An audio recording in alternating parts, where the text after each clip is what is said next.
The film you are about to see is based on true events and contains material with graphic sex, violence, and murder, and is intended for mature audiences only.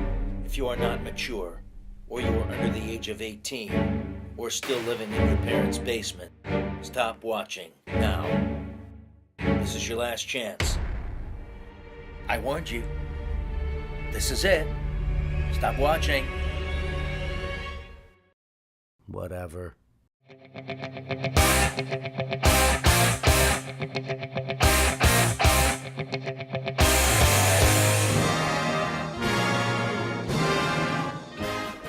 My name is Jeff Rector. I was born in St. Louis, Missouri on September 12th at 9:25 p.m. at the St. Louis Maternity Hospital to Joan and Harlan Rector. I was the first of 5 children in the Rector household, but I wouldn't be the only child for long, because at 9:30 p.m. my twin brother Jerry popped out. He was followed by a third brother, Doug, and 2 sisters, Dana and Amy. My father's family didn't have much money, so he worked hard and put himself through art school. My grandparents were Hurley and Mabel. He was a carpenter and she was a housewife. Although I was born in St. Louis, I grew up in Bloomfield Hills, Michigan. We were raised Christian, but I went to Pontiac Catholic High, a private school. When my dad got offered a job with a big advertising agency in Los Angeles, we moved to the San Fernando Valley. I transferred to William Howard Taft High School. The year was 1975. I competed in drama competitions and starred in several of the school plays, including Kiss Me Kate. That's my high school sweetheart. When I graduated from high school, I went to Los Angeles Valley College and majored in telecommunications. I played ice hockey and even ran for homecoming king. I lost by 1 vote. I then transferred to Moore Park College and continued to write, direct, and produce my own videos. My telecommunications professor also directed the school plays, and I was asked to star in several productions, including Jesus Christ Superstar. I was then recruited by the Moore Park speech team, which was one of the best in the country, and I became a state and national speech champion. I even got a congratulatory letter from the mayor of Los Angeles. Since I already had an agent and was getting some work, I decided to pursue acting and modeling full-time. So I jumped in my car and drove straight to Hollywood. Actually, Hollywood was only about a 10-minute drive from where I was living. To help pay my bills, I got a job as a tour guide at Universal Studios. And after a few years, it felt like my career was underwater. So I moved to the Big Apple to give New York a shot. I continued acting and modeling and got quite a few jobs. I did some commercials and started getting into some movies. I poured drinks for Tom Hanks in Joe vs. the Volcano, traded stocks with Charlie Sheen in Wall Street, and kissed Kelly Lynch in the Tom Cruise film Cocktail. I even worked for Hugh Hefner as a rabbit, the male version of a Playboy bunny at the New York Playboy Empire Club. I also appeared in Playboy magazine, and the rabbits were mentioned on The Tonight Show with Johnny Carson. Would you welcome, please? Bunny Suzanne, Bunny Jacqueline, Bunny Leora, and Bunny Constance.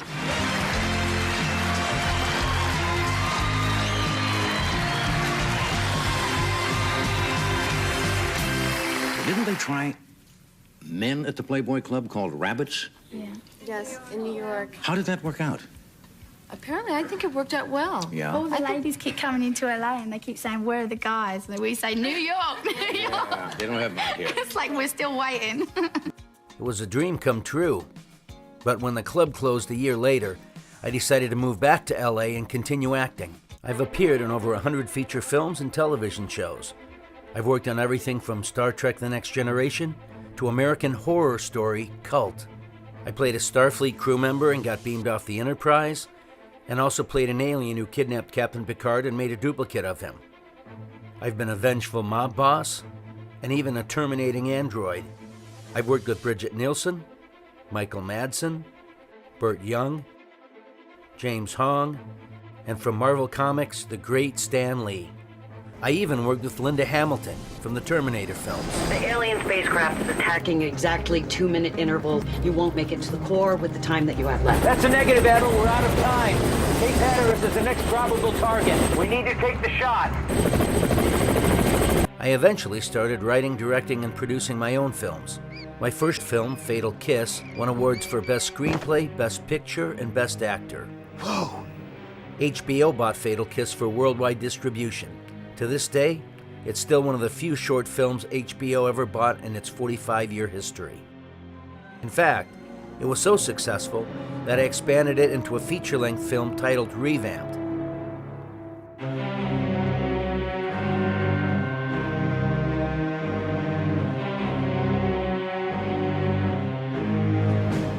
Angela! Wir kommen für Sie!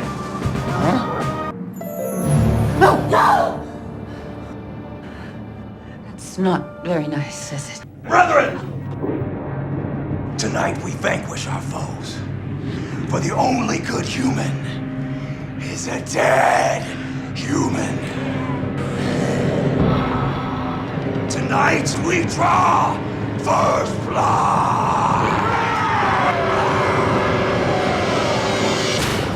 But it wasn't all work. I had a lot of fun too. I did a shark feed in Tahiti, a wreck dive in the Cayman Islands, and almost killed myself skydiving. I even partied with Hef at the Playboy Mansion, where I got to hang out with David Hasselhoff and some rapper in a fuzzy green hat. I've had a pretty cool life so far. But believe it or not, this film isn't about me. The other day I was online and discovered there's a lot of other Jeff Rectors out there.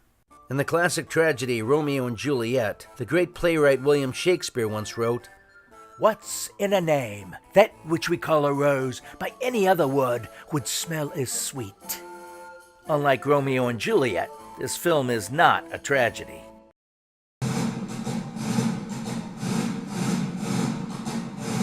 Hi, I'm Master Sergeant Jeff Rector, United States Army retired.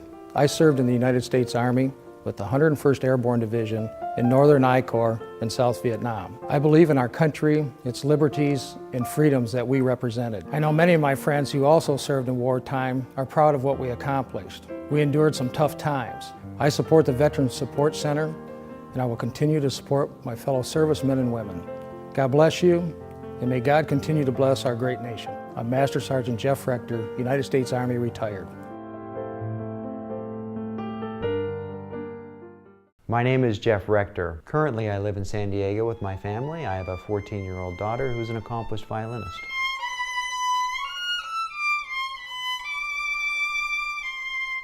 I'm a lawyer and a developer of clean energy projects throughout the world. 大学出てから私、日本に行って日本語の勉強を続けていて、それでアメリカの大手建設会社で働いてました。I worked for that company in Tokyo for about 2.5 years, and then I decided to start my own company, but that company went bust. The good news is during that time I met my beautiful wife. I'm not a city person. I do like the busyness of cities, but it doesn't take too long for me to get tired of it, and I love the beach. And so I moved out of Tokyo in the middle of that term and lived in the city of Kamakura, which is this beautiful coastal city that's been there for several hundreds of years. And I played beach volleyball every weekend. I was a beach volleyball player before I moved to Japan, but I was an even better player when I moved to Japan, and that might have been because I had a slight height advantage, because I'm 6'2", and that's pretty tall in Japan. My fiance and I decided to move to California, and I had a regular job in San Diego. I didn't find the job to be very interesting, so I decided to do something different, and I applied to law schools and was lucky enough to get into a really great school, Stanford Law School. I don't know how I got in, but I got in, and it was certainly one of the best experiences of my life. After I graduated law school, I started to work for a New York-based law firm in their Tokyo office. At the time I lived in Tokyo. Part of the time we ended up moving to Kamakura again, because my family, we love Kamakura, and I would commute every day up to this beautiful office in Tokyo. I represented Japanese banks and Japanese electric utilities on their power investments and other energy investments outside of Japan. I became more aware of the dangers of climate change. I was working in the electric power sector, and I came to understand the dangers of climate change and the relationship of fossil fuels to climate change. And I decided to take a turn in my career and spend more time on clean energy development. I'm very excited to be starting my own legal practice today, because now I can be in control of all the decisions about which projects I take and which projects I pass on. When you're part of a large law firm, it's very difficult to avoid the incentive structure, which is really about how much money you're bringing into the firm. That's the way our economy works. But when you're in control of your own business, it's easier to make choices that match up with your values. I was invited to work in Mozambique and advise on legal reform to attract private investment in the power sector. Once I actually put my feet on the ground in Africa, I met the people who need the power and don't have it. I fell in love and knew that it was something that I need to spend more time on. Electrical power is fundamental to social and economic development. Think of the things that we use every day that we take for granted that are fundamental to our lives. Refrigeration for vaccines, access to the internet, computers, lighting after dark. These people don't have the same kind of health care because they don't have electrical power. And the technology is already there. It's ready to go. And these communities, while they are not rich, they're poor, but they do have the means to pay for the power that we want to bring them. Millennium Microgrid aims to solve this problem by proving the business model. Microgrids are independent systems, much like, it's a mini version of the large electrical utility that brings power in most OECD countries. But we can do it at much cheaper price, much cheaper cost, and serve at a much lower price than could ever be done with grid power. We have solar panels, we have lithium-ion storage, we have electrical power lines bringing it to households and businesses. While these villages and communities are not rich, they're poor, but they do have the means to pay for the services that we want to bring. The only problem is who's going to pay for that initial capital investment? We're trying to solve the problem by establishing legal rights that can be assigned to institutional lenders and investors who regularly invest in emerging markets in the power space. I am deeply concerned about the dangers of climate change. I believe that anybody who knows anything about building infrastructure needs to be spending their time on infrastructure that doesn't endanger the environment and the health of human beings who are living on this planet. My name is Jeff Rector, and I live in Pasadena, California with my wife Katie and our dog Polly. We're at La Cañada Presbyterian Church, where my wife Katie and I are members. We've got a big sanctuary and a worship arts center. There's also a small chapel. We've got the children's pavilion where most of our children's programming happens, the Family Life Center, which also houses the youth department. We're just really grateful for our facility and all the opportunities it provides. One of the nicest spots on campus is the prayer garden. It's located behind our chapel. It's just really beautiful and peaceful. It's a great place to go and think or pray or just be with God. My work at the church is one way that I feel is important about helping people on a one-on-one level individually. But I also feel really strongly that we're all called to help one another on really big levels, like politically or through our government or through the policies that we as people choose to support. When I was growing up, especially in high school, I was really interested in issues of politics and public policy and government. And because of that, that's what I studied in college, and it seemed like that going to law school was the thing to do if you were interested in those sorts of issues, and that's what I did. My grandfather really inspired me growing up. He came to faith as a Christian later in his life as an adult, and it had a really profound effect on him. He had this incredibly generous spirit, and I think the way that he lived his life kind of showed some of that generosity of spirit that Jesus had. And that example that my grandfather gave me is one that I really take with me everywhere I go. And he always felt really strongly about the ability of people to help people. He ran a credit union starting back in the 1950s, and he was always really proud of the fact that they would loan money to people that a lot of other banks wouldn't loan to, either because they didn't have the right kind of credit or the right kind of job or even the right skin color sometimes. It's that kind of generosity and that importance of people helping people that had a really profound impact on my life and the way I see the world. I've known Jeff Rector for the past 2 years, and he works here at the church with our youth program.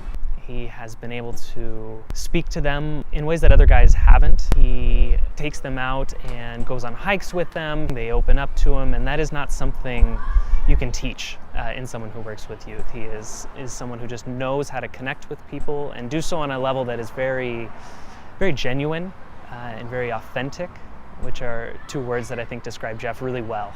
Jeff Rector is the leader of our small group here at church. He's a really great guy to not only me, but a few others that are in our group. He motivates us, he pushes us to always be our best selves even when we can't. He knows that even if we make mistakes, there's always a way to be forgiven from it, and he really just teaches us how to be our best selves in life. Jeff Rector works with the kids in our children's program here at Locking Outer Presbyterian. In my opinion, the way he works with the kids is really inspiring, and he always knows what to do with them, which is a lot to handle because when we're teaching young Christians about God, it's a lot because you're trying to make a stronghold for them, and I think the way Jeff Rector teaches them is really inspiring and incredible. Jeff I found to be about as nice a guy as I've met. Our gracious God, we do indeed lift our voices and praise your holy name, giving thanks for the goodness you bestow on us. It is in Jesus' name that we pray. We've always faced challenges. Sometimes we think that the time that we're living is the worst it's ever been, and it's really not. And even though it seems like we're far away sometimes from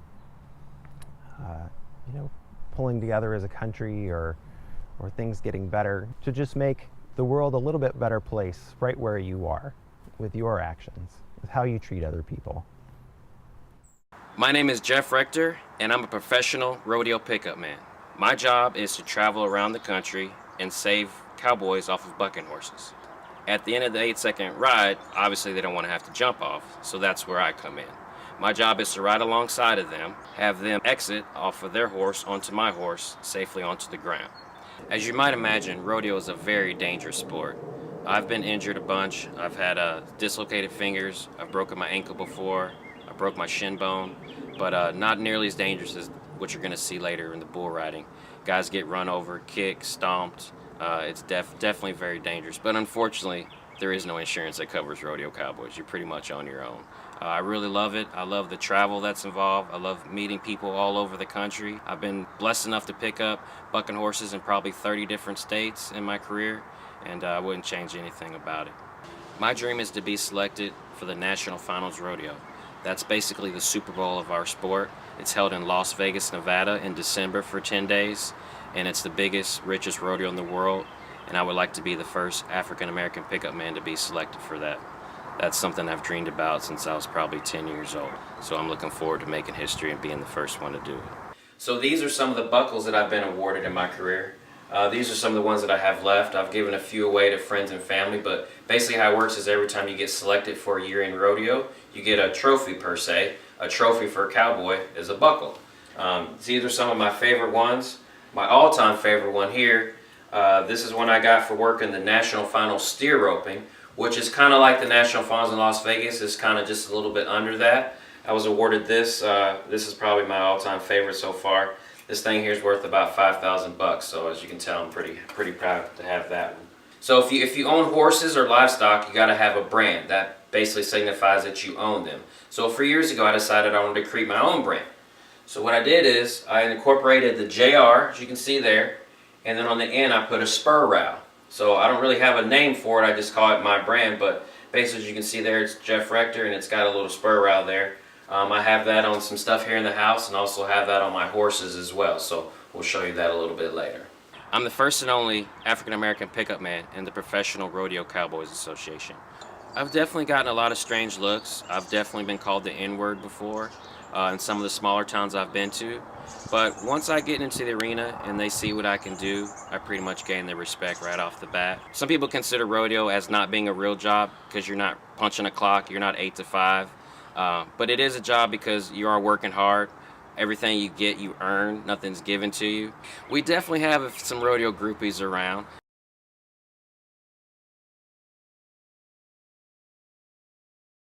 lots of beer that's consumed. But in rodeo, we have a saying, you know, you work hard, but you play hard too. Well, welcome to St. Paul, Minnesota. Jeff Rector. Jeff Rector, nice to meet you. Jeff Rector, nice to meet you. Nice to meet you, buddy. All right. Jeff Rector and Jeff Rector here at Schooner's Tavern. Schooner's Tavern. Let's go have a drink. Woo-hoo! Just watch. Don't believe me, just watch. Hey, hey, hey. Ow, stop. Oh, wait a minute. Fill my cup with some liquor in it. Show up, gonna show up. Smoother than a fresh shot of skimmy. I'm too hot. Two Jeff Rectors. Welcome to the rodeo. It's rodeo time in St. Paul, Minnesota. How long you known Jeff Rector? I'd say at least 12, 15 years. But Jeff and I have been around the world together, but we've never had as much fun as we've had right here in Minneapolis. In this town, St. Paul, Minneapolis. Is he a son of a buck? He's a son of a something. What's going on tomorrow night? Tomorrow night's gonna be a shit show. We're gonna do the rodeo, it's gonna be a blast. Then we're gonna party till the sun comes up. So you California boys, don't plan on getting much sleep tomorrow. Alyssa is a nurse. She works in the OR at Children's Mercy Hospital. She takes care of sick kids. Way more important than what I do. What does dope mean? Tell them what dope means. Pretty fucking awesome. Dope means pretty fucking awesome. Like, I don't know, you're on a high, you can't come down, nothing can beat it. It's fucking dope. It's fucking that dope. That is dope. Now you're dope, brother. That's dope. It is a beautiful day, isn't it?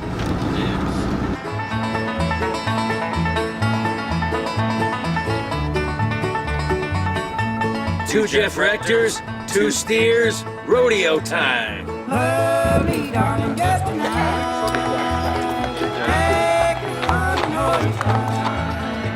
Tomorrow you may hold another.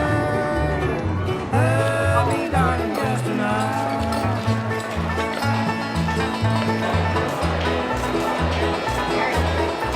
For some reason, I thought the arena would be bigger. So this is an Appaloosa horse. That's why it has all the spots on it. They can either be black and white or brown and white. And obviously this one happens to be black and white. Very cool, huh? What do you say? I think he said you're an idiot. So this is what we call a percheron horse. What he's wearing is a harness. Hook that up to wagons, buggies, whatever. Back in the old West, they used to use these horses to plow the fields. Pretty much anything you needed done when you didn't have pickup trucks or big trucks or any kind of truck. Back in the day, you used horses. Here at the rodeo, this is one of my horses, Simon. I got 4 horses here with me. He's a little bit dirty, so we're gonna throw this halter on him, lead him down to the trailer and brush him off. Here we go.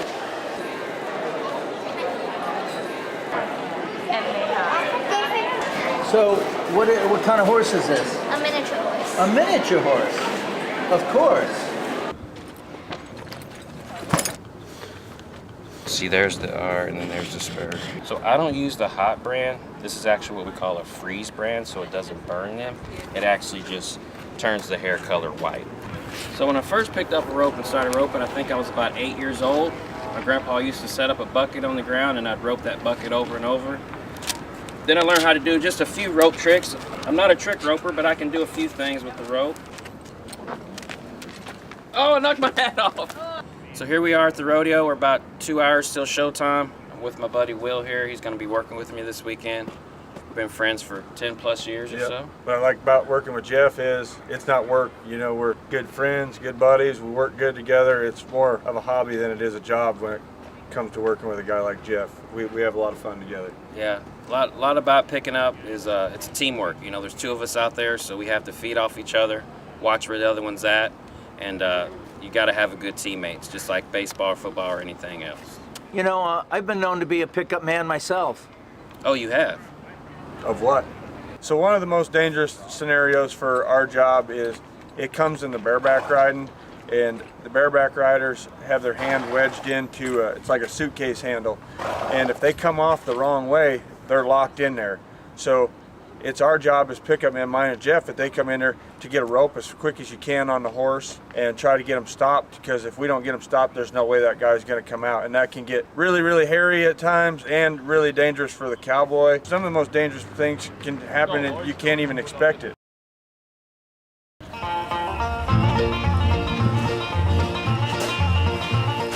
Definitely no party going on in the swine barn. Let's check out the cattle barn. Where's the cattle?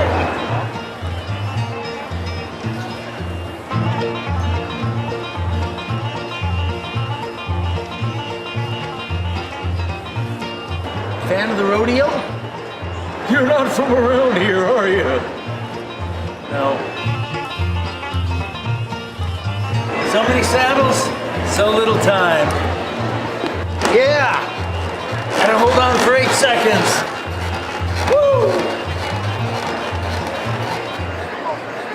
Does this saddle make my butt look big? We really work well together, mostly, unless I screw up, which I do a lot.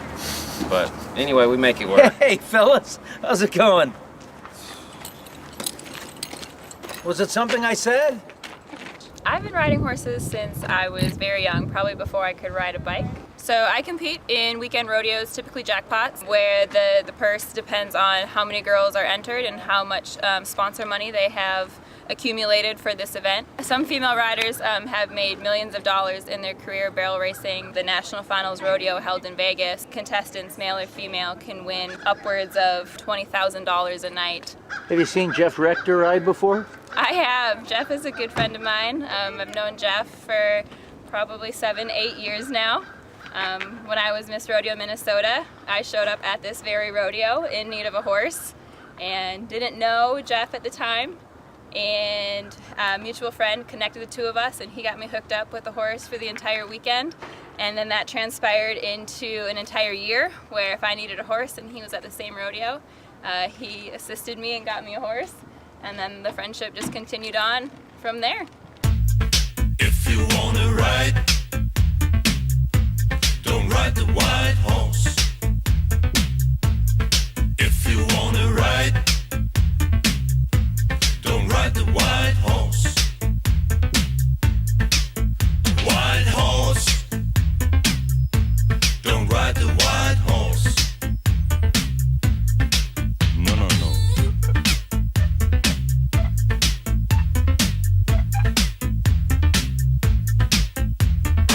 Tonight you're going to see 7 major events. You're going to see bareback riding, saddle bronc riding, bull riding,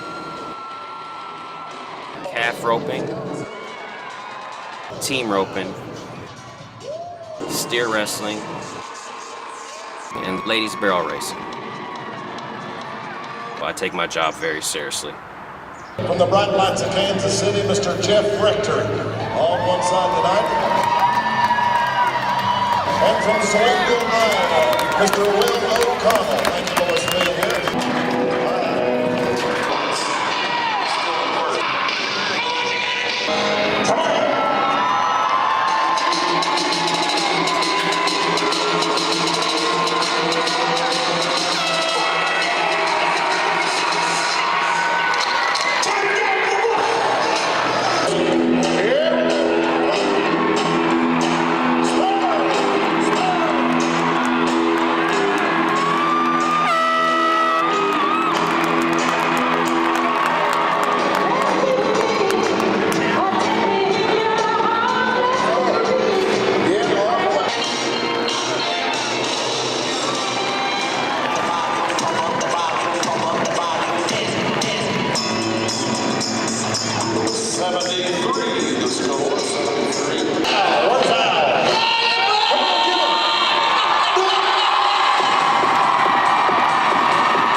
You get a fan club.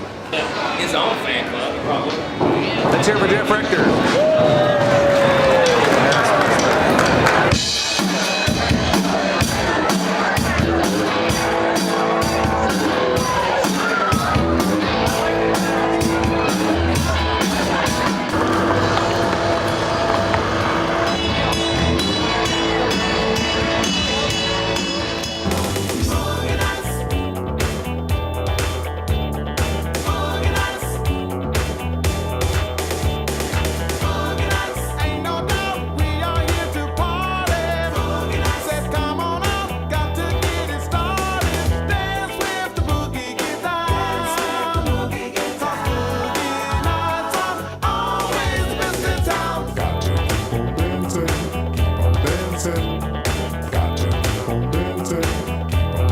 food.